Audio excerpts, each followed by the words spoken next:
Coucou, me revoilà avec vous ici pour une vidéo. Alors, la vidéo n'a aucun rapport avec ce magnifique petit pull, hein, pull à capuche, évidemment de la NFL. Aucun rapport avec le football américain, mais ça fait un peu neutre, hein, le blanc. Bon, après, bien sûr, le logo, ça n'a aucun rapport avec le sujet, parce que le sujet, c'est la fameuse trilogie de la retraite, trilogie historique de la retraite. J'avais donc commencé par vous parler, donc on fait un petit récap rapide sur la première partie. La première partie, donc, c'était évidemment pour vous dire que la retraite, je rappelle que c'est donc une aide sociale, qu'il y a bien sûr deux façons de la traiter, de la façon de la répartition ou par capitalisation. Donc nous, pour le moment, on est au niveau de la répartition, mais peut-être que on verra si on va la capitaliser. Donc avec plein de chiffres, oui, les chiffres de 2005. Alors ça, c'est quoi ça? Ça, c'est... Merde, je me rappelle plus. Enfin bref, voilà, donc en 2005, c'était 58,5 ans. Voilà, pour les hommes, 59,2 pour les femmes. Et qu'en ce moment, voilà, en 2008, par exemple, il y a 3-4 ans, c'est passé maintenant pour les hommes à 62,4 ans, pour les femmes à 63 ans. Voilà, avec la fameuse petite moyenne à 62,7 ans. Voilà. Mais ce qui est intéressant, c'est bien sûr les trois chapitres que j'ai marqués en bas. Un premier chapitre, évidemment, l'histoire de la retraite de 1673 à 1945. Ça parlait de l'ancien régime avec la retraite pour les militaires. Ensuite, le paternalisme, le mutualisme et émergence de la gestion ouvrière. Ensuite, on passe dans les années 1910-1927. On est passé de 1928 à 1939. Du coup, boum, on passe en 41-44 avec les réformes du gouvernement de Vichy. Donc on a conclu avec le maintien du système par répartition et l'intégration dans la sécurité sociale en 1945. Et donc maintenant, on fait cette nouvelle partie historique avec alors du coup je ne me rappelle plus si j'avais alors je vais essayer de me rappeler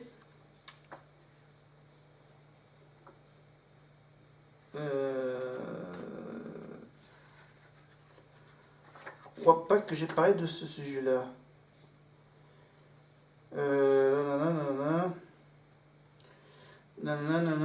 Ok. Bon. Alors maintenant, on va parler donc des différentes lois. Voilà. Donc on va donc passer directement au chapitre de 2045, de 1945 à 2003. Alors pour cela, il faut donc du coup j'enlève carrément ça parce que je ne ferai pas de rappel.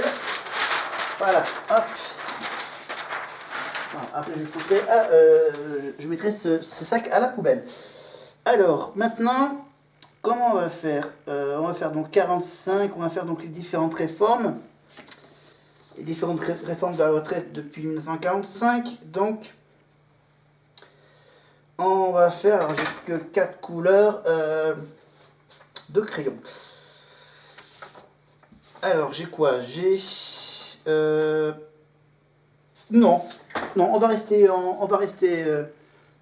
simple.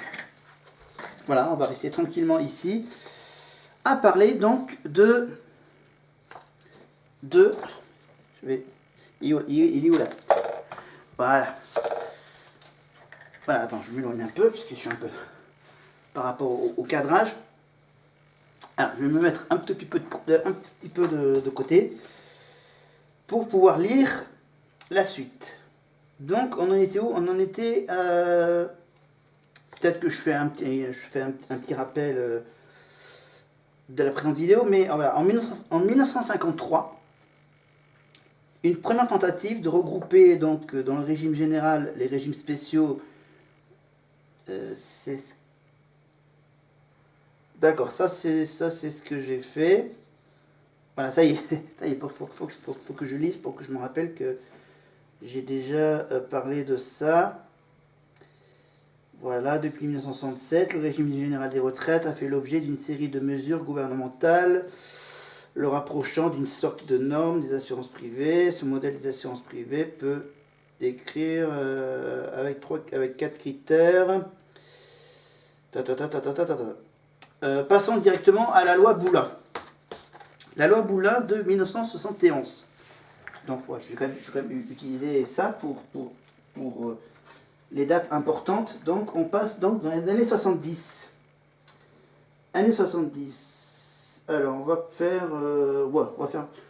Voilà, comme c'est l'époque années 70, donc on va écrire avec un crayon noir. 1971 avec la loi Boulin. Voilà, Boulin. Et c'est très exactement le 31 décembre, sympa comme cadeau pour la nouvelle année, le 31 décembre 1971. Donc voilà, je mets entre parenthèses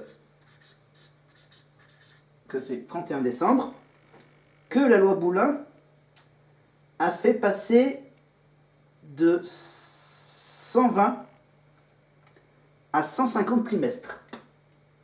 Alors, ouais, donc attends, on va faire voilà, 120, ouais, entre parenthèses, 30 ans, à 150. 150 trimestres, ça nous fait du 37 ans et demi. Voilà. 120 à 135. Donc ça, c'est... Bien sûr, on parle de trimestre. D'accord? 120 à 150 trimestres. La période d'assurance ouvrant droit à une retraite à taux plein. Bon, après, bien sûr, voilà, je ne vais pas tout détailler, mais c'est uniquement sur la base des 10 meilleures années de salaire. Voilà. Donc, c'est pas uniquement les... C'est plus les 10 dernières années, c'est sur les 10 meilleures années. Des systèmes complexes donc de calcul, le calcul des sommes concernées entrant ou sortant selon que la caisse perd des cotisants ou en gagne. Donc la loi Boulin a été mise en place, donc évidemment... Alors attends, je vais poser délicatement, voilà, je vais prendre tout taquet.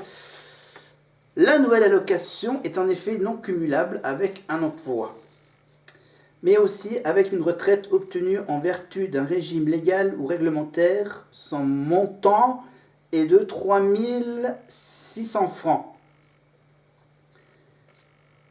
par an, avec certaines majorations familiales ou géographiques. Donc la nouvelle allocation, donc c'est 3 600 francs. Donc bien sûr la nouvelle allocation est non cumulable avec un emploi. D'accord, mais aussi avec une retraite obtenue en vertu d'un régime légal. Donc ça c'est le montant de la retraite. Hein. Je marque 3 600 francs. Voilà, en toutes lettres, voilà, francs. Hein, les anciens francs, évidemment. À bout de faire la conversion en euros. Mais bon, comme c'est 1571, hein, c'est pas trop la peine de chercher. De convertir. Alors, ensuite, donc, on était au 30 décembre 1971. Mais en fait, dès novembre 1941, 1 500 000 dossiers avaient été déposés. Le succès de l'AVTS, à vous de chercher sur la précédente vidéo ce que ça voulait dire. Le succès de l'AVTS dépassait les prévisions et posait par conséquent un problème de financement sur les 1 600 000 allocataires de 1944. Près de 1 million n'avaient jamais cotisé. La nouvelle AVTS, basée sur le principe de répartition, ne substituait aux anciennes caisses de régime de l'assurance. Je crois que je l'ai peut-être déjà dit dans la vidéo précédente, cette histoire de la loi. Du régime de l'assurance de vieillesse qui avait cumulé au cours de leurs 10 premières années de fonctionnement un petit magot. Voilà, le petit magot de 20 milliards de francs. Ces réserves serviront à financer les premières années de l'AVTS, le système donne droit, et ce système donne droit à une pension de 40% du salaire de référence à partir de 65 ans. Alors, on va peut-être aller un petit peu plus vite. Alors, je regarde le sujet suivant qui est donc le maintien du système par répartition et l'intégration dans la sécurité sociale en 1945.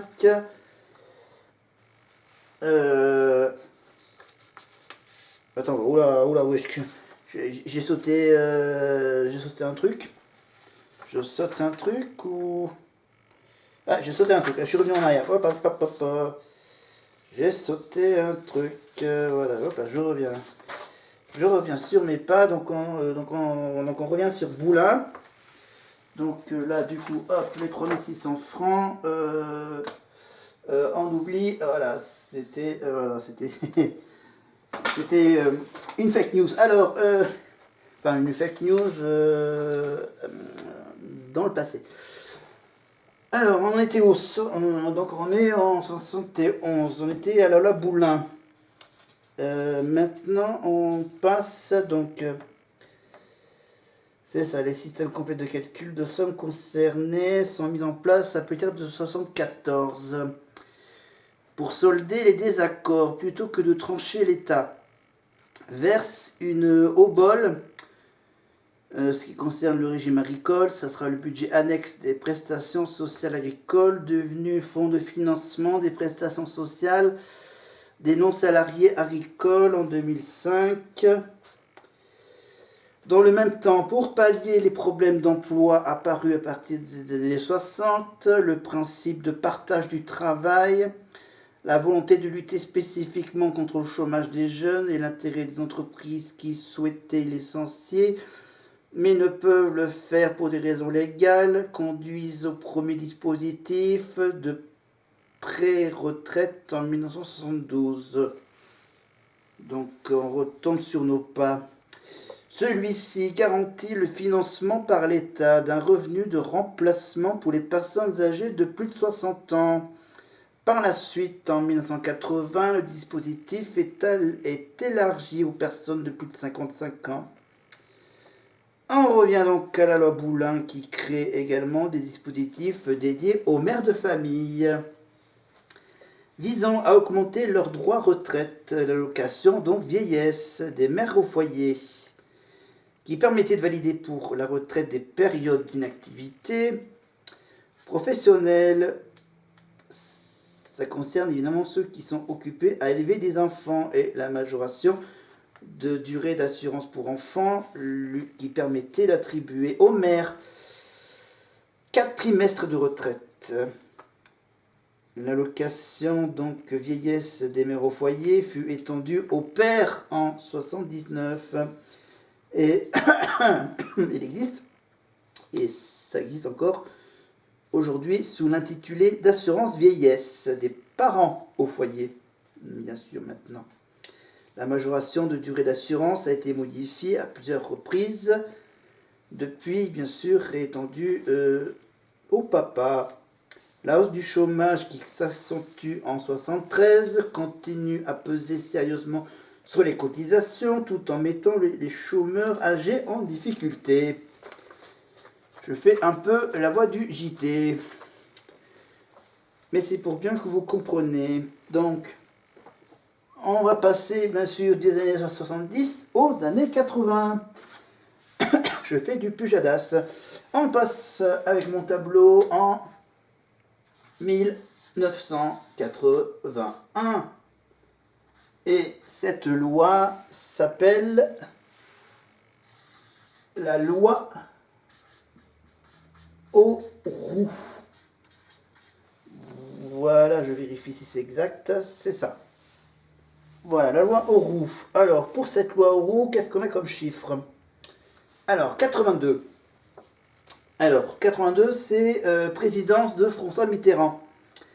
François Mitterrand, l'ordonnance Auroux accorde la retraite à partir de 60 ans. Donc, la loi Auroux, donc, comment je... alors, du coup, qu'est-ce que j'ai comme...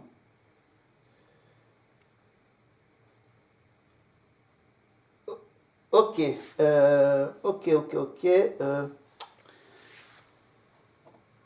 Ok, on va faire ça. Hop. Accord. Accord. Voilà, on va faire accord. 60 ans. Donc, on va surligner. Voilà. L'accord de 60 ans sur, bien sûr, la loi Auroux. Alors là, 60 ans, alors pour être plus précis, donc j'avais mis donc 120 et 150 trimestres. Donc là, on reste encore dans les 37,5. Hein, c'est ça? Pour 37 années et demie de cotisation, auto plein de 50% du salaire annuel moyen. Et boum, on va créer donc la fameuse décote. Voilà, les fameux abattements pour chaque trimestre de cotisation manquant pour avoir 150 trimestres. C'est toujours ça. Ou pour atteindre 65 ans. Avec donc, alors que je comprenne, 150 trimestres pour avoir 150 trimestres ou atteindre 65 ans. 2,5% par trimestre, soit 10% par an. Est-ce que je mets cette petite info sur le tableau? Donc l'ordonnance, donc ça c'est donc... alors j'essaie de comprendre le truc. Donc Mitterrand, donc boum, il fait l'ordonnance Auroux. Cette ordonnance, ça donne droit à une retraite à 60 ans. Pour 37 années de cotisation, 37 et demi, donc comme dans les 1970. Auto plein de 50%, je vérifie l'info. Alors, où est-ce que ça parle? En 60, ça parle pas de pourcentage, je vois pas. Non, c'est peut-être la petite nouveauté, l'auto plein de 50% de salaire annuel moyen. Après, du coup, boum, il fait une décote, qu'on peut appeler ça un abattement. Ça concerne les trimestres de cotisation manquants. Et donc la fameuse décote, c'est en fait une décote de 2,5% par trimestre et qui correspond aussi aux fameuses 10% par an. Donc je vais quand même noter cette info. Donc je vais utiliser quel mot? On va appeler ça, on va mettre ça comme décote. Voilà, décote. Alors la décote, donc je renote. Donc je renote avec donc 2,5% trimestre et les 10% l'année. Voilà, le plus favorable des deux seuils étant retenu ce qui plafonne la décote à 50%. En pratique, la plupart des hommes nés en France remplissant la condition de cotisation à 60 ans ou même avant, ce qui limite la portée de cette disposition, les femmes et les immigrés en revanche, dont les critères sont souvent courts, se voient écartés de fait de la possibilité de liquider leur pension avant 65 ans. Voilà la petite info. Donc, on a fait, donc, on résume, on sépare bien les époques. Voilà. 81 c'est fait, et 1970 c'est fait. Maintenant, on passe aux années 90. Les années 90. Donc là, on a fait le 71. Alors la loi Auroux, c'est très exactement même, c'est même 1982. Voilà, excusez-moi pour cette petite faute de chiffres. Voilà, 82, la loi Auroux. Donc on est passé donc 71, 82, et on passe donc 10 plus une année en plus. On passe à 1993. Alors là, je suis au bon niveau. Et là, on n'est pas carrément sur une loi, on est carrément sur une réforme. La réforme. Alors une réforme, donc on est toujours avec les ministres, les premiers ministres. Alors celui-là, en 93, quand il arrive à Matignon, le nouveau Premier ministre constate le fameux déficit sans précédent de 40 milliards. Regarde, je note bien déficit de 40. Alors pour faire les milliards, alors il y a les 3 zéros du million, les 3 zéros des milliers et les 3 zéros de l'unité. Voilà. Ah, ça fait ça en fait des zéros. 40 millions, milliers, 1000. Ouais. Voilà, 40 milliards. Voilà, hop. Alors, je l'écris dessous. Milliards. Voilà. 40 milliards de francs.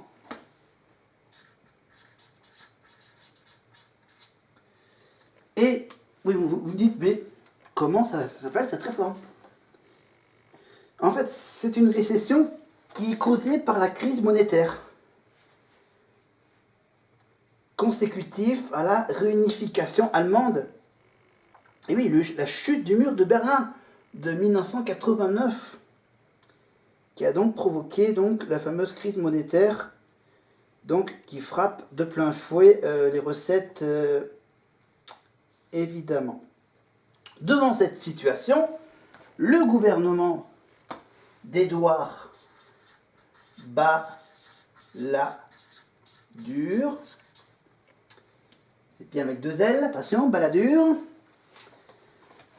c'est comme le mot balade, Balladur.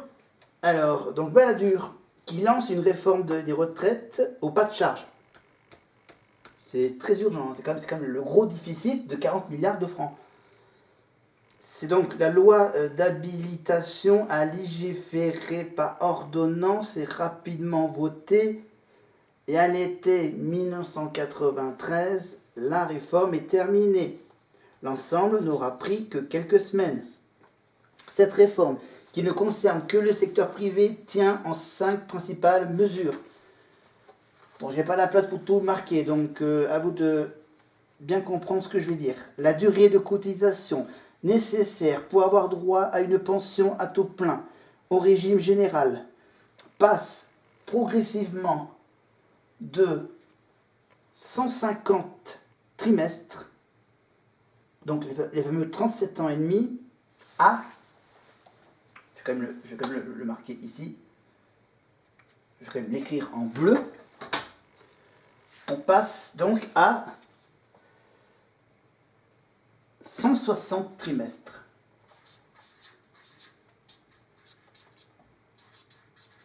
Voilà, je l'écris bien là, au bout de la feuille.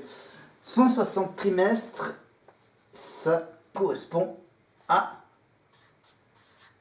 40 ans.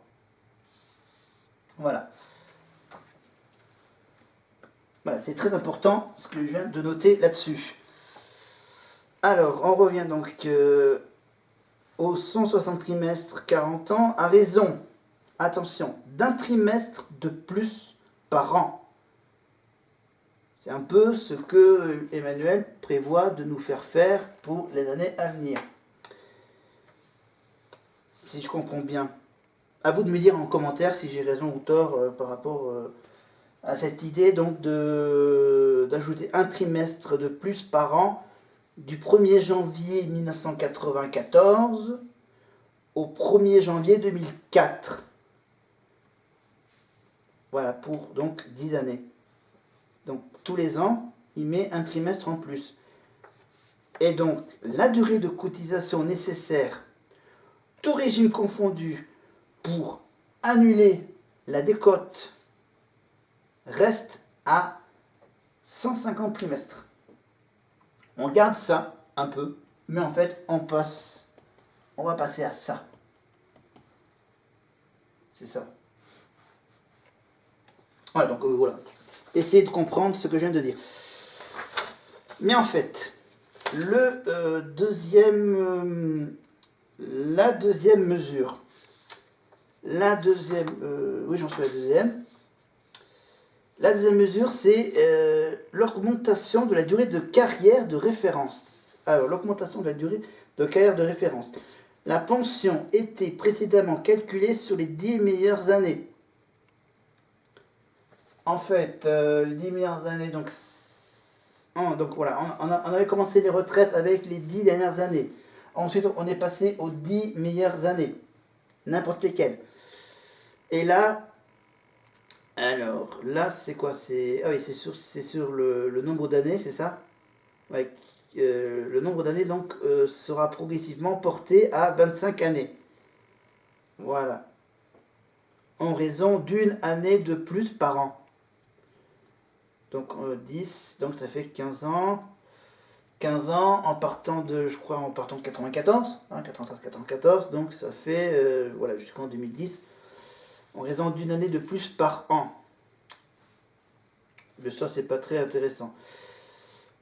Troisième petit changement. Alors là, c'est le mode d'indexation des pensions de retraite. Elles seront désormais alignées sur la fameuse inflation. Et l'inflation, on fait quand même un petit crochet sur donc la définition de qu'est-ce que l'inflation. Selon l'INSEE, je fais un petit cours rapide, l'inflation, c'est la perte de pouvoir d'achat de la monnaie. À l'époque, c'était le franc, là, c'est l'euro. Qui se traduit par une augmentation générale et durable des prix. Voilà, on aura la suite de la leçon dans une autre vidéo, ou peut-être un peu plus tard dans la vidéo. Alors, on revient donc à cette inflation. Voilà, c'est ce que voilà, entre parenthèses, mesuré par l'indice des prix à la consommation, alors qu'elles étaient précédemment indexées sur l'évolution des salaires. Et dernier petit point, création d'un fonds de solidarité vieillesse, la FSV, Fonds Solidarité Vieillesse, chargé de financer quelques dispositifs, évidemment, qui sont, entre autres, le minimum vieillesse et les avantages familiaux. Alors, bien sûr, cette réforme atteint partiellement ces objectifs. Voilà. Alors, en fait, en matière de réduction des pensions par rapport à la situation antérieure, Selon une étude de la Caisse nationale de l'assurance vieillesse des travailleurs salariés, publiée en 2008, pour 6 retraités sur 10, la réforme Balladur des retraites de 1993 a conduit au versement d'une pension moins importante que celle à laquelle ils auraient pu prétendre sans aucune réforme.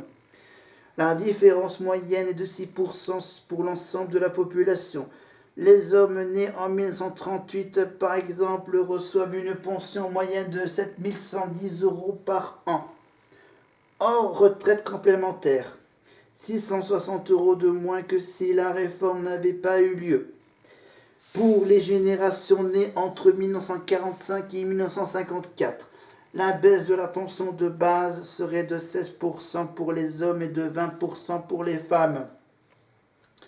En matière de durée d'activité, une autre étude du ministère du Travail réalisée en 2009 a estimé que depuis cette réforme Balladur, les hommes ont en moyenne repoussé leur cessation d'activité de 9 mois et demi et les femmes de 5 mois.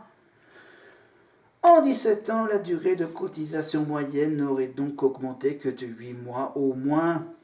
Ou moins, compte tenu d'une arrivée plus tardive sur le marché du travail. Donc, la réforme Balladur de 1993, qui augmentait de 30%, qui augmentait de 30 mois la durée de cotisation nécessaire pour avoir une retraite complète, aurait donc raté à 70% son premier objectif, c'est d'avoir plus de cotisations. Et en conclusion, ceci explique en partie que l'objectif principal, qui est donc de rétablir l'équilibre financier du système, a échoué. Le volume de cotisation n'a pas augmenté autant qu'escompté, qu'espéré, que souhaité, que patati et patata. Mais on reste quand même dans les années 90. On reste en 90, on va quand même avancer de 2 années de plus. Hein. Voilà, on va passer 2 ans plus tard, ok, en 1995. On s'approche d'aujourd'hui. Hein. Alors là, ce qui est important, c'est le mot échec. Alors l'échec, c'est un échec qui fait partie, c'est l'échec d'un plan. Alors c'est un plan de qui? Alors c'est toujours une histoire de difficulté budgétaire. C'est qu'en fait, ce Premier ministre-là, de 95,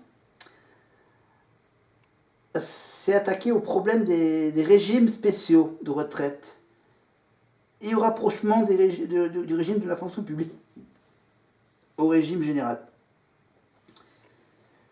Voté triomphalement au Parlement, avec la bienveillance de l'opposition, le plan de ce Premier ministre se fracasse sur les fameuses grèves de 95. Et son gouvernement fait machine arrière. Et qui c'est qui était Premier ministre à cette époque-là? Son prénom, c'est Alain. C'est Alain. Attends, Alain, qu'est-ce qu'on a comme Alain comme homme politique? Non. On me dit que c'était, si je ne me trompe pas, l'ancien maire de Bordeaux. Non. Il s'appelle comment déjà un des anciens maires de Bordeaux? D'accord, il y a un J. Non, ok, on va pas faire le jeu du pendu. Hein. C'est un J, c'est un U, c'est un P. Ah oui, merde, attention, il n'y a pas qu'un seul P, il y a 2 P. Jupe. Oh, ça fait un peu féminin. Allez, on va rajouter un petit E. Mais pour faire un peu, hop là, on va mettre un petit accent. Et ça nous donne un petit Juppé. Non, c'est quand même, on précise bien, je le souligne, un échec. L'échec du plan Juppé. Après donc cet échec du plan Juppé, le gouvernement fait voter alors la mise en place de ces fameuses fonds de pension dans le cadre de la loi. Alors bien sûr, ils vont pas appeler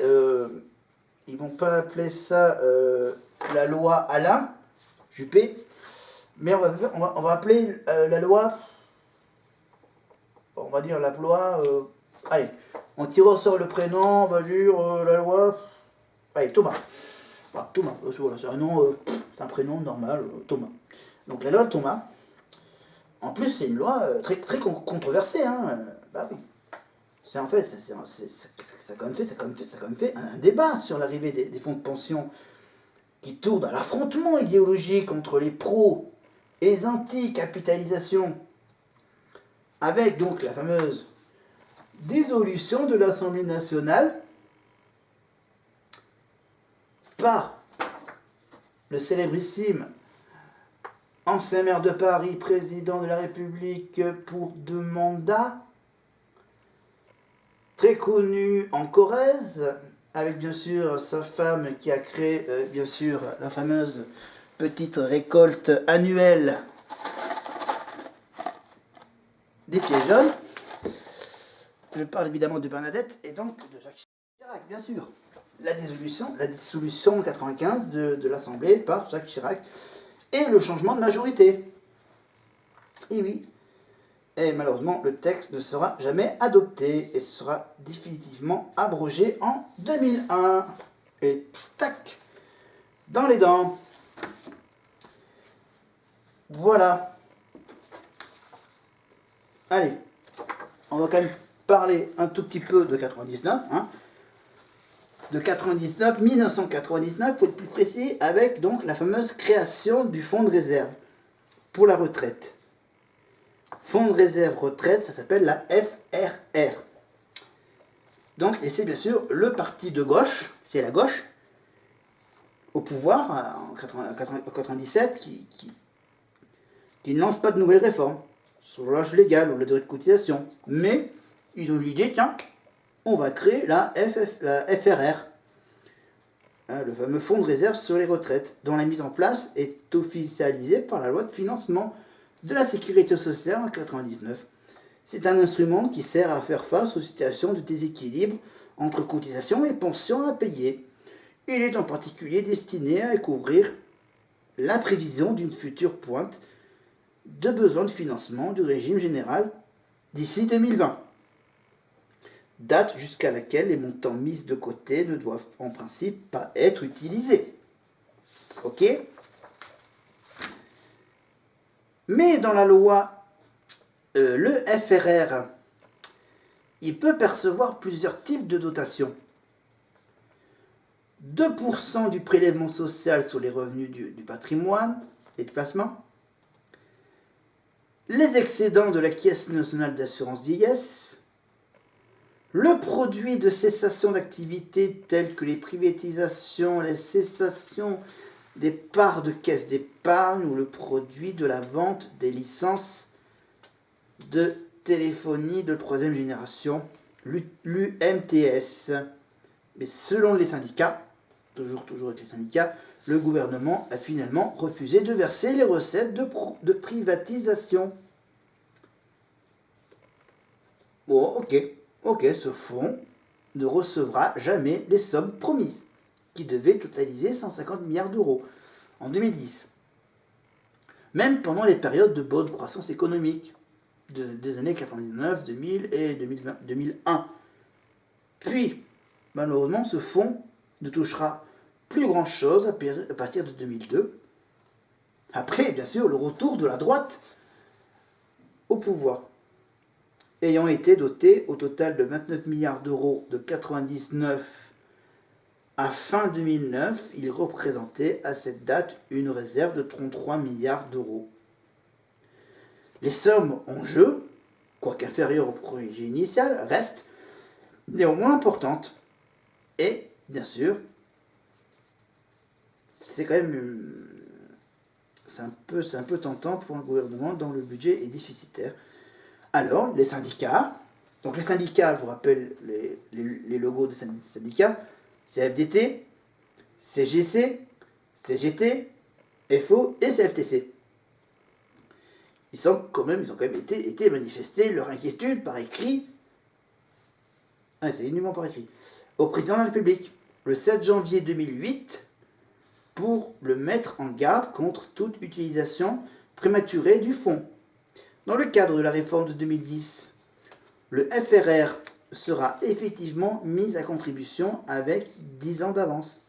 Quand il a été créé, c'était pour régler les problèmes dans 20 ans. Sauf que les déficits des retraites, maintenant, ils ont 20 ans d'avance.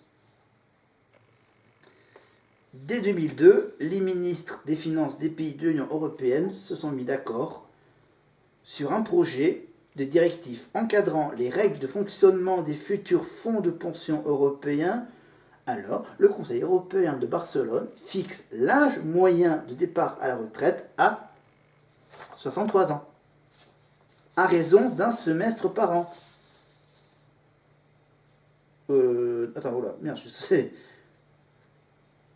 Voilà, le Conseil européen de Barcelone fixe l'âge du départ à la retraite à 63 ans à l'échéance de 2012 et encourage le plan d'épargne d'entreprise par capitalisation. Ok, on avance. Allez, encore quelques dates, quelques années. Donc on était donc 95. Et est-ce que j'avais dit que j'allais continuer ou pas? On continue. On continue un tout petit peu. On va aller en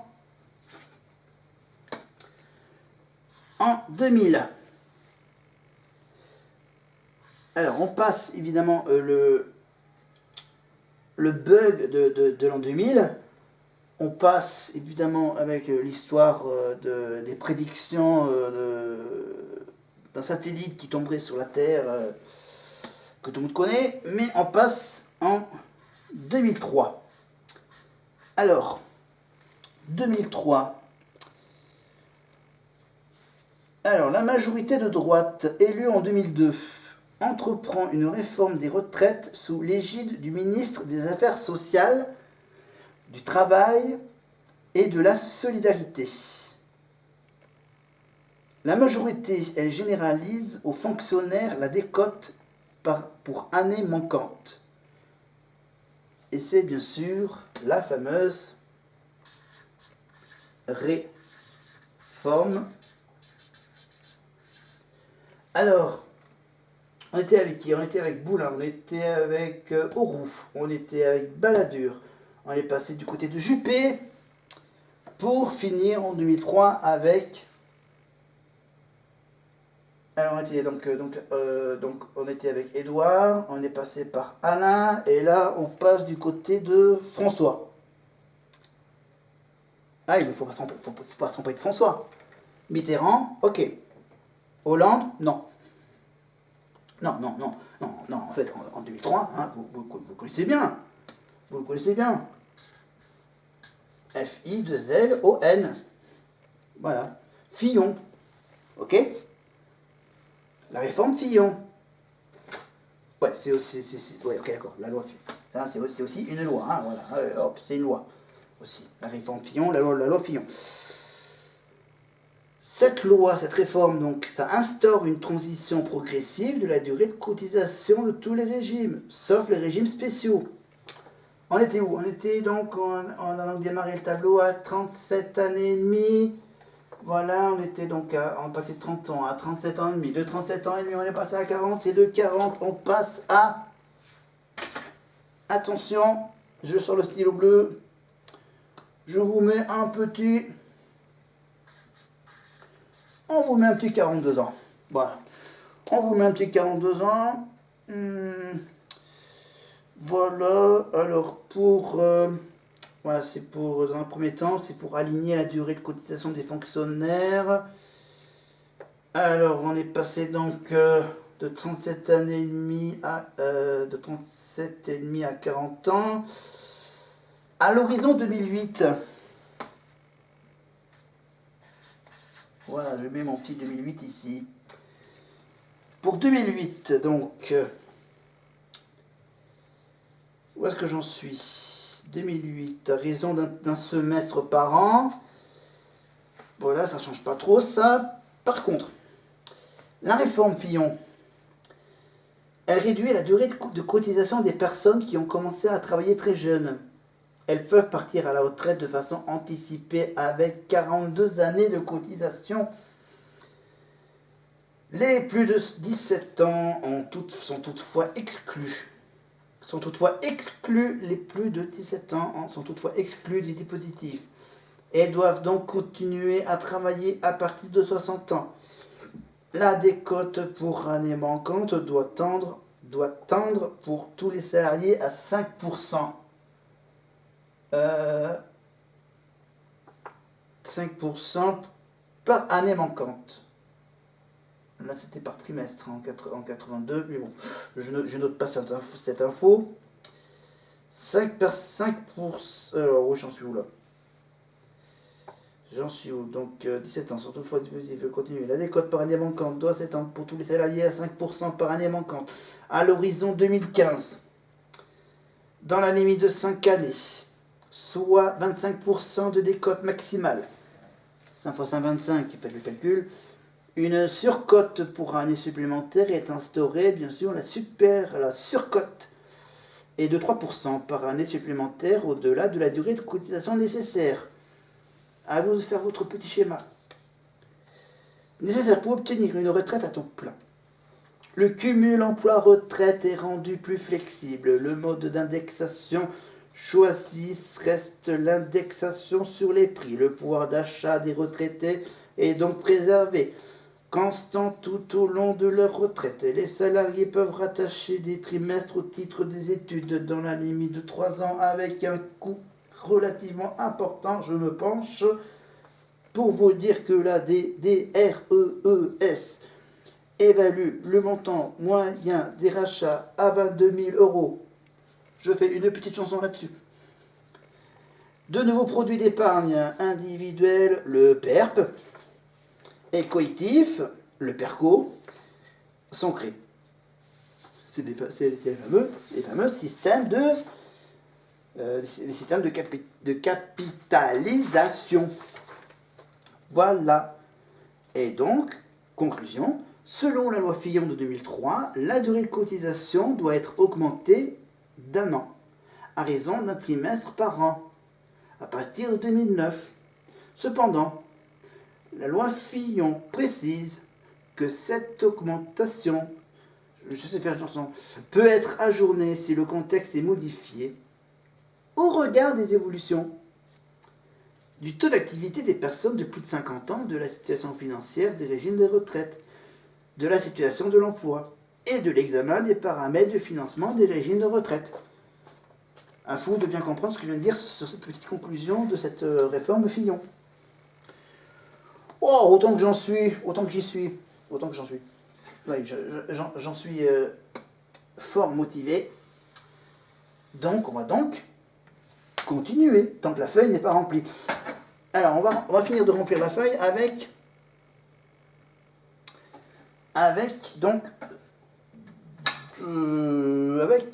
tout d'abord, que je ne me trompe pas de crayon, voilà. Hop, on est en bas de la feuille avec le 2007. Voilà, bon, finalement, j'avais prévu de faire un peu la conclusion là-dessus. 2007, donc il va me rester... Et donc, non, on va s'arrêter là, parce que je crois que là, je suis en train de voir que la batterie est presque à plat. Donc voilà, donc il nous reste donc 2007. Donc 2007, on va dire 2007-2010, pour aller donc vers la réforme. Alors il nous reste donc la réforme Wörth. Alors, orthographe W-O-E-R-T-H.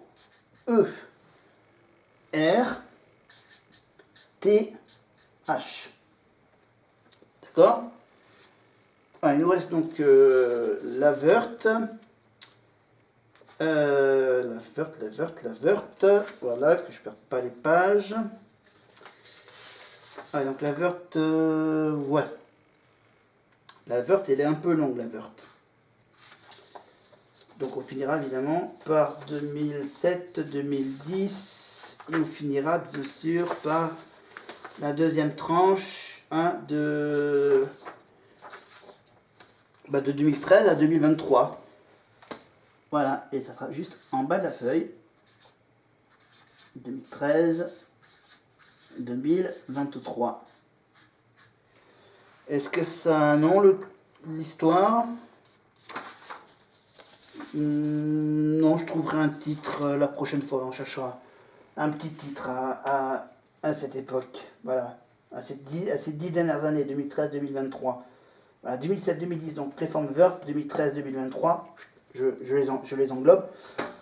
Les 10 dernières années pour une prochaine vidéo, donc très historique. Vous voyez, on est passé de 71 à 2003, de 37 années et demie, 150 trimestres, jusqu'à, on en est aux 42 ans pour 2008. On a traversé bien sûr les différentes époques mitterrandiennes et chiraciennes. Là on doit être donc 2007, réforme Wörth, ça doit être en 2007, ça doit être l'époque Sarkozy. Ensuite, on passera vers 2013, bien sûr, l'époque de François Hollande, 2013-2023, bien sûr, Hollande et Macron.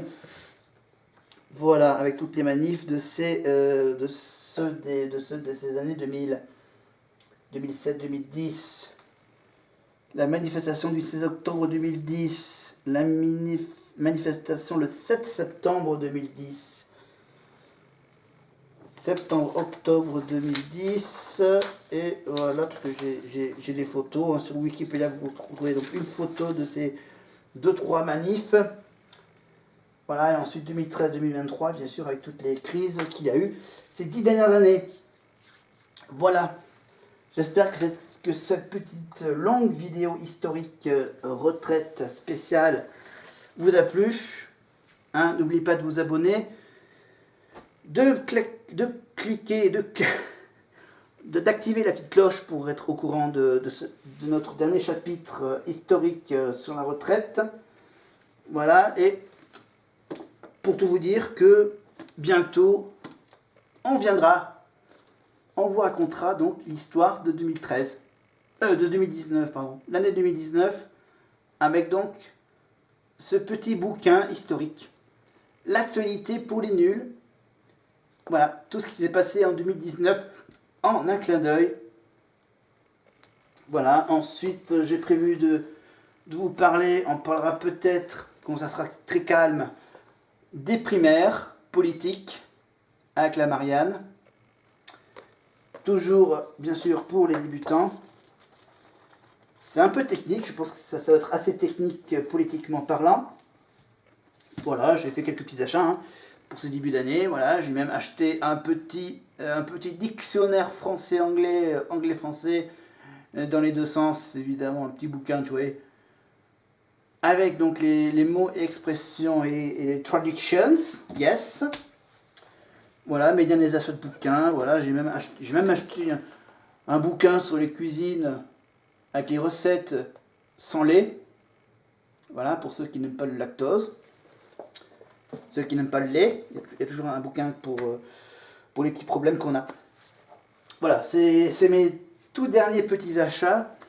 Voilà, mes petits achats plaisir. Voilà, voilà, peut-être qu'aussi on reviendra sur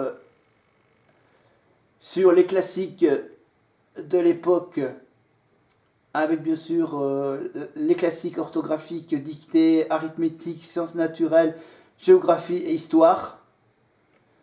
Voilà. Plein de questions sur l'histoire de France, sur voilà, ce que nos grands-parents ont appris à l'école à l'époque. Voilà, avec bien sûr le fameux certificat d'études. Hein, évidemment, avec bien sûr les célèbres émissions qu'ils ont lancées M6 pour l'époque de ce certificat. Évidemment, je parle évidemment du pensionnat de Chavagne sur M6. J'espère qu'ils vont faire revenir cette émission culte, évidemment, d'M6. Donc on fera un petit flashback là-dessus. Et donc on apprendra peut-être des choses que vous vous en rappelez pas plus. Allez, je m'arrête là-dessus, hein, et je vous dis, comme le dit si bien Michel Sardou dans une de ses chansons, salut. Allez, à la prochaine, bye bye.